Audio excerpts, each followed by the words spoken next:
Yeah, good. Just do it, sir. I commit you to doubling the revenue in the next 3 years.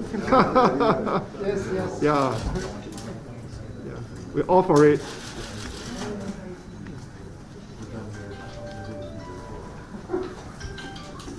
喂，这样。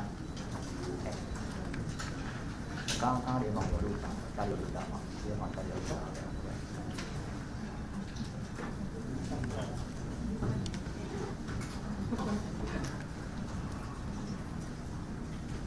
This meeting is being recorded. 看大概要看前面，大家要看前面。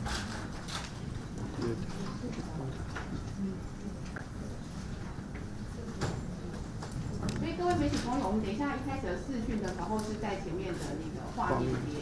那台湾的部分就是大概会45分钟以后才会进行。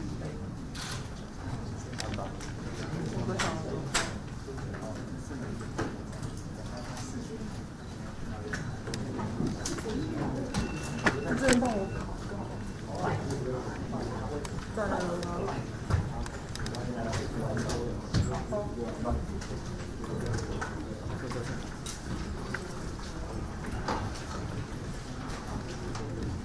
要不然就在这边，我可以这样盘来盘去。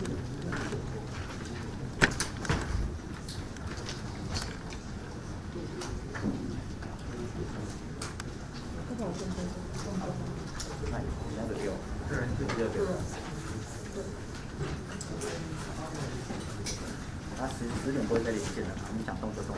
OK， 好。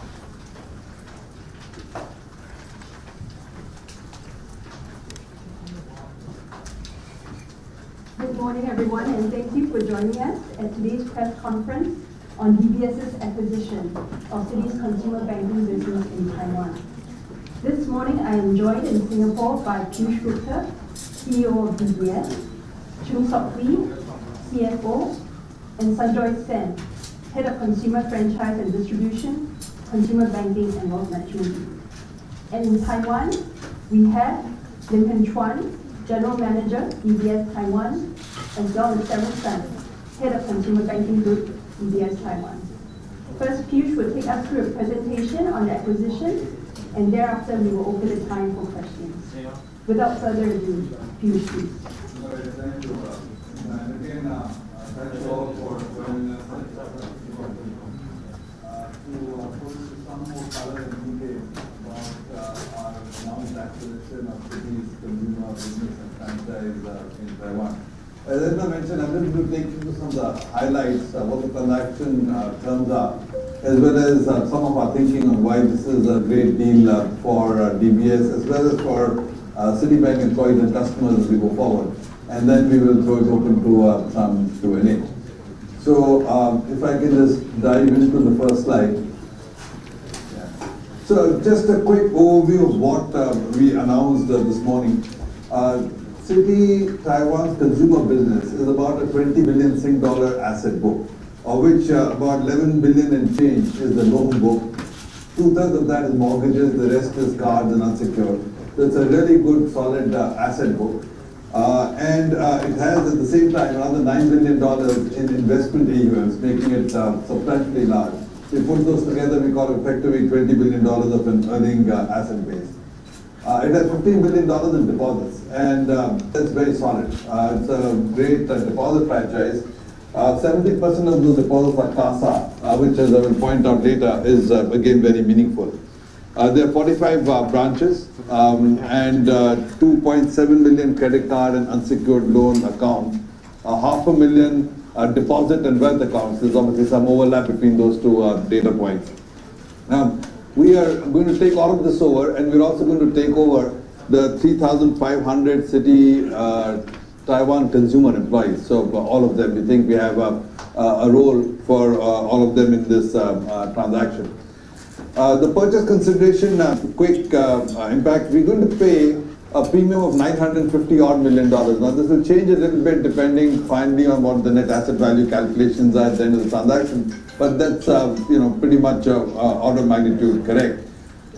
This constitutes a 70 basis point impact on our overall capital ratios, because we have to provide capital for the assets we take over, book we take over, we have to provide something for the integration cost, and then we provide for the premium. When you put all of that together, it's about a $2.2 billion total allocation of capital for DBS, and that effectively boils down to 70 basis points of capital adequacy ratio. If you translate it into comparable terms, it constitutes roughly 1.8 times price to book. Now, the way, since we're not acquiring a whole legal entity, we're acquiring assets and liabilities, price to book is not that easy to understand. And past transactions have chosen different and sometimes unorthodox ways of calculating it. The way I think about it is, how much capital do we need to support the book of business we're buying, and how much premium we're paying on top of that. And when you put that together, you get to about 1.8. Price earnings, which is another way of thinking about it, the business made about $250 million in the couple of years prior to COVID. It suffered a bit in the COVID. But based on the $250 million earnings capacity, that's roughly a 9 times price to book. Both of these, we think, are actually fairly attractive pricing benchmarks, so that we can really make a go of what we are acquiring and purchasing. So we expect this transaction to be accretive right away, both on an EPS and an ROE basis as soon as we finished integrating, excluding the transaction costs. And we don't need to raise capital. We have enough capital, so this will be funded by excess capital. We have it does not impact our ability to pay dividends and alongside our current guidance. Finally, of course, the transaction is still subject to regulatory approval. We will eventually have to get through the whole migration. All in all, we think it should get done and dusted in about 18 months. So by the middle of 2023, we should be able to put the transaction to bed. So that's the brief summary of the transaction details itself. Quick comment on why we think it's a good deal for us, and I wanted to make 4 points. One is this, that for DBS overall, Taiwan has proven to be quite an attractive market, particularly for wealth management and on the corporate side in the technology sector, the TMT sector. It already has a significant and meaningful contribution to DBS and has been growing very nicely in the last few years. Second, the Citi Taiwan franchise is an extraordinarily good franchise. As a lot of people know, I used to work at Citi for 25 years of my career, and I will tell you, in all my years at Citi, we always thought of Citi Taiwan Consumer Bank as one of the crown jewels of the franchise, without a doubt. It's an affluent upmarket franchise which generates, like I said, $250 million of profits and over 20% return on equity pre-COVID. So it's a very attractive franchise.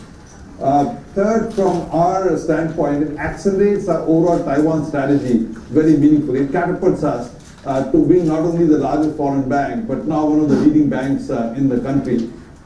It gives us effectively what we think is almost a 10-year acceleration in terms of our growth path. And it also gives us a platform for synergies. We think there are synergies that we can drive both in the consumer franchise itself, but also frankly because of the deposit base, we think it can power up our corporate and SME business as well to a different level.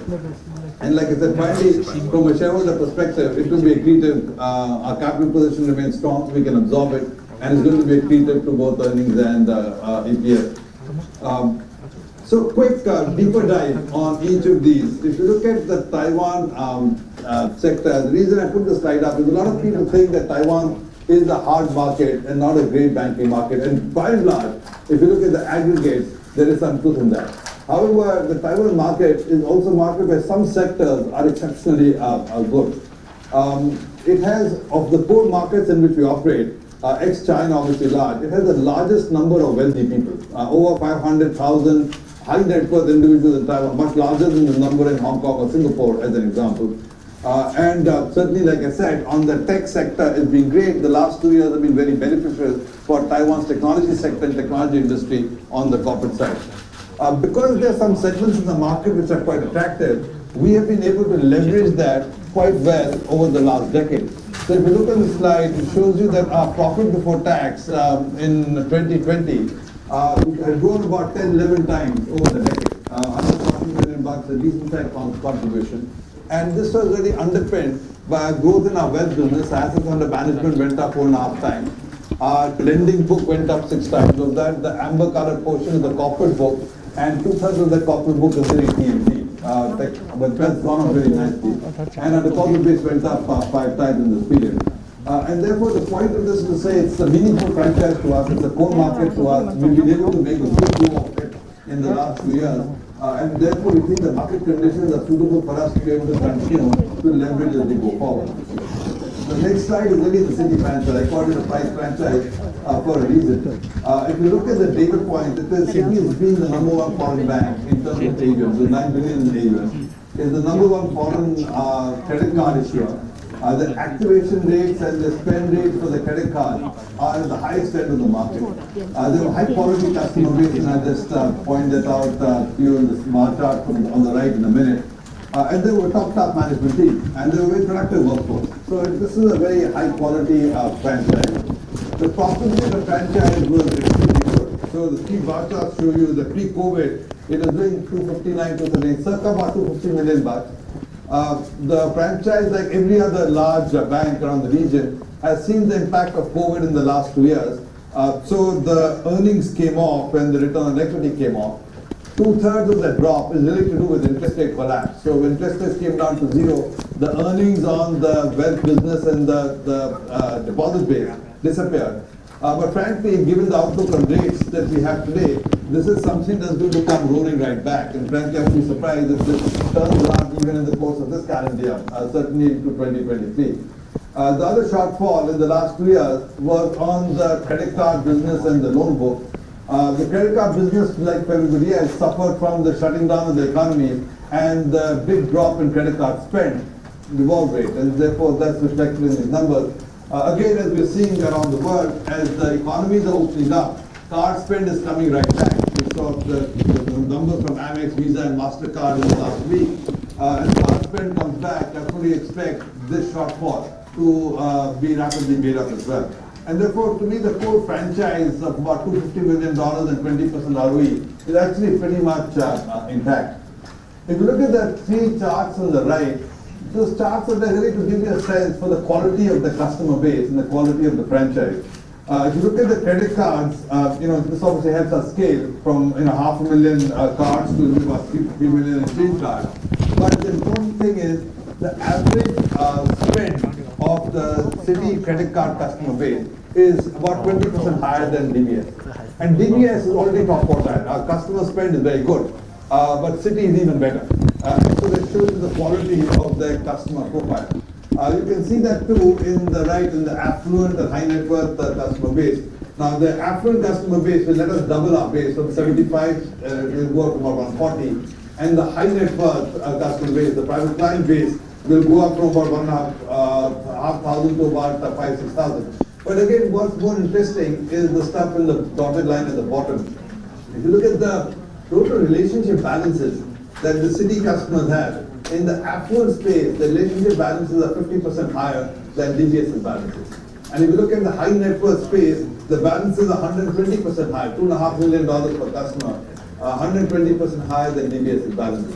Now this is very material because when you get a high quality customer base and a more a richer customer base, you can do a lot more with them. And we fully believe that this customer profile has got the capacity for us to be able to leverage and synergize on the revenue front quite meaningfully as well.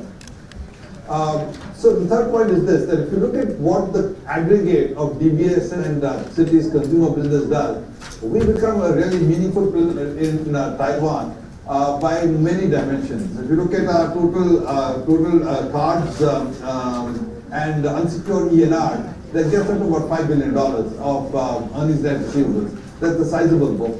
If you look at us as a wealth manager, we get $14 billion or $13-14 billion of assets under management. That's a very sizable position to have in a single country market. If you look at our loan portfolio, we get up to 35 million, but the balance between our corporate and consumer book becomes much better. It's about half and half. And if you look at our deposit book, that's the good thing. The deposit book now almost matches our loan book. Today, for us, we are underfunded, and therefore we go to the markets to borrow. With the new acquisition, we can pretty much self-fund. And the quality of the deposit book is very good because the CASA ratio moves up very considerably. So the aggregate of both Citi and DBS is actually quite meaningful and quite interesting. And then finally, in terms of financials, like you said, it's immediately accretive to us, including the one-time transaction cost. We expect to be able to add that $250 million per annum right after COVID recovery. So the interest rates bounce back and the economies open up. We should be able to get to those numbers very, very quickly. But on top of that, we think there's more upside. So on the cost, we think that there is an opportunity to synergize, particularly the regional and global overheads and the technology costs from switching everything to a common platform. Our experience in the past with the ANZ integration shows that we can probably take out 8 to 10% of the cost base that we are inheriting, and that's actually quite helpful. Similarly, we think there's potential revenue upside as well. And again, if you look at our learnings from the ANZ acquisition, which obviously Taiwan was a big part of that too, we were able to drive almost a 20% growth in the revenue base over 3-4 years, and that really reflects both our digital capabilities as well as the breadth of our product solutions relative to what we are taking over. So we think there's some real synergistic opportunities on both the top line and the expense line over the next 3-4 years. One more notable thing, it's a single country transaction. So the transaction costs are manageable. We think we can get this whole thing done, the technology transfer, the people, etc., in about a couple of $100 million. And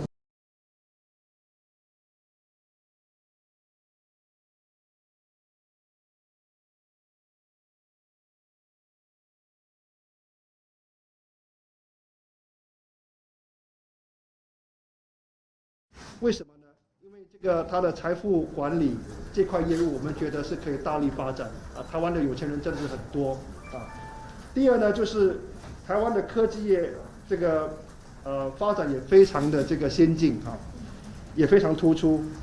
所以呢，我们觉得这次的这个并购呢，能够有效的扩大星展银行在台湾的营运规模，协助星展集团掌握来自台湾的这个契机。这是第一点。那第二点呢是星展银行台湾持续的成长你刚才看到那些数字。那而花旗台湾银行销金金融业务获利也非常的好，也非常亮眼在台湾呢也被视为最好的外商消费金融银行。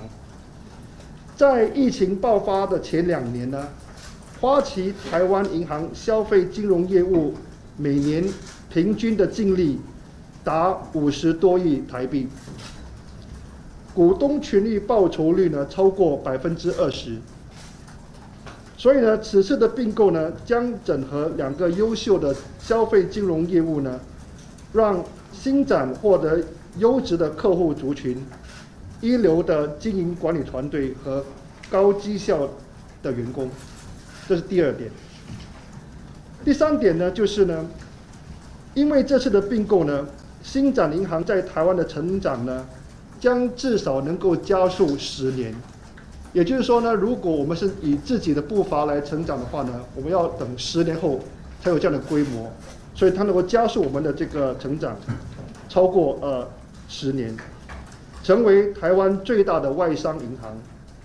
那整并完成后呢，星展将拥有在台外营中最大的信用卡循环信用余额、投资资产管理规模、放款规模以及存款规模。那么因这个经济规模扩大呢，可能创造更大的营运的这个重效。那此外呢，来自花旗销金业务强健的这个非常低的成本的存款呢，也能够帮助我们星展拓展我们企业金融贷款这块业务。这是第3点。那第4点呢，就是呢，这次的并购案呢，也能够很快的为我们的股东呢，就是星展集团呢，创造实质的这个价值不管是在获利还是这个报酬率上因为花旗的这个销金业务的报酬率有20%以上。那最后呢，这次的并购对星展集团的资本的影响约为新币22亿元，也就是台币大概450多亿。那对资本充足率的影响呢为0.7%。那这个计算的基础呢是以支付花旗集团新币9.56亿，也就是呢台币大概198亿的这个溢价所以就商誉 goodwill。那还有呢，这个新币12亿呢，这个等于大概台币260亿左右呢，是要来支持星展银行在台湾的风险加权资产的增加以及资本需求为准所以总而言之呢，我们非常荣幸也非常高兴有这个机会呢，通过这个机会能够这个并购呢，能够让星展台湾成为台湾最大的外商银行。那我们也非常期待呢，继续的跟我们的这个花旗同事呢一起打拼，再创一个新的辉煌。那我们也能确保呢，这个客户的这个权利呢，也能够受到这个保障跟延续谢谢大家。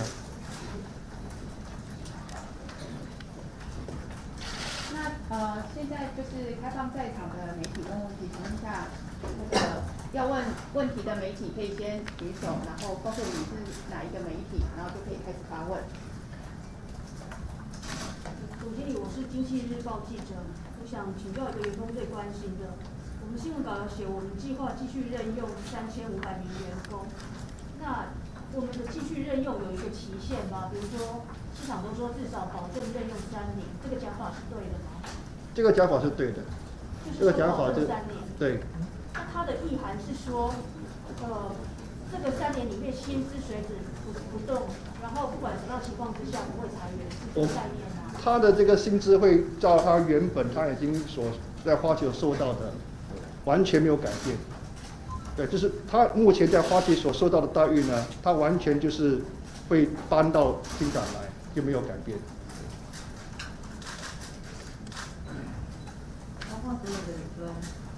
包括所有的理专，对。那意味着说，假设他们工作效率变差了，我们也不能够对他们裁员或是说什么，是这个概念吗？我觉得这个就是我们做这个承诺的一个含义，也是不管怎么样呢，我们就是对这个3500个同仁呢继续的任用。那你看450亿，就增至22亿新币，对。你们下一次什么时候增资？增资要等到那个交易快要完成之前，是明年应该是因为这个交易大概是明年中旬才会完成。2023年的对 before closing day 的时候，对。那资金是一次到位吗？是我们公司一次资本到位这样？我们相信应该是一次到位。然后这是22亿新币。22亿新币，对。这个是一个很大笔的一个投资，我相信不只是在金融业，我相信在全部的产业里面，应该是对于台湾投资的一个非常大的一个承诺。你可以去经济部去看一下，我觉得没有这样的一个金额，应该是历来最大的。台币就450亿左右。产业没有问题。我想问一下，这个增资是主管机关的要求吗，或者是什么样的法规要？然后另外就想问一下，这个花旗的私人理财部门应该也是有起来，那不管有没有一个客户数之类的一个数目？然后另外就是说，你们会有一些什么激励措施，想要留住花旗的员工吗？他们不想开的话，你会不会有时候会提供一些激励奖金之类的？那个增资的这个动作呢，其实是为了要支持，因为我们会从花旗把它的贷款带过来。那根据这个银行法呢，如果你有一个资产的话呢，它就有风险。那所以呢，为了应付这个风险呢，你必须要有资本去承担它。所以呢，我们这个增资主要是为了要去支持我们所带过来的这个，不管是房贷还是他个人信贷的这个资产的原因。那第二个是你的问题是谈到那个员工吗？私人银行的客人他们他们吗？他们那边的管理客人就是50万。不是，他们的他们的那个我们要去那个好像没有公开资讯。对，这个整个财富管理大概有50万，那私人银行那块没有公开的资讯。不好意思，澄清一下，私人银行不在这个范围之内。对。除非他指的是 City Private Gold， private banking， 对 CPC 了，不是那个 CPC 不在，对不对 CPC 在，但是那个 private banking 不在，私人银行的不在。对。员工的奖励，希望他们留下来做。这个我看相信大家也注意到，就是目前花旗跟工会有在谈。那我们会跟花旗在谈他们的那个，因为我们没有参与这个整个过程，不知道他谈了什么内容，所以我们要去跟花旗在谈。